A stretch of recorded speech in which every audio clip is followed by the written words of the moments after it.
Donc j'arrête mes prières musulmanes et je commence à parler à Dieu, comme là je vous parle.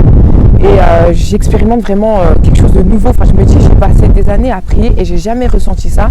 Là, je me sentais proche de Dieu. C'est comme si j'avais des papillons vraiment dans mon cœur et c'était super fort. Et à la suite de ça, je commence à faire des rêves. Et dans les rêves que je fais, Dieu me parle.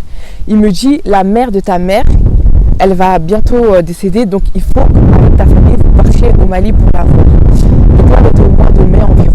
Et le rêve, je l'ai fait plusieurs fois. Donc, je comprends que ce que Dieu me dit là, ça s'avère en tout cas réel.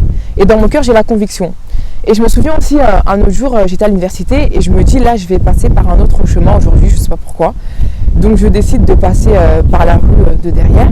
Et là, je rencontre une fille qui m'évangélise encore une fois, qui me parle de Jésus.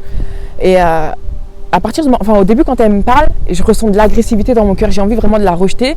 Mais mon cœur s'adoucit et je ne comprends pas pourquoi. Et on s'échange les Facebook. Et cette fille, elle m'envoyait souvent des prédications, des louanges. Et ça me touchait énormément.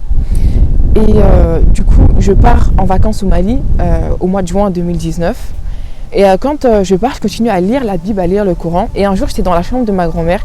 Je lisais la Bible sur mon téléphone. Et là, je lève ma tête comme ça et je regarde le plafond. Et exactement là où j'étais assise, la pluie, elle avait transpercé le plafond et ça avait dessiné une croix.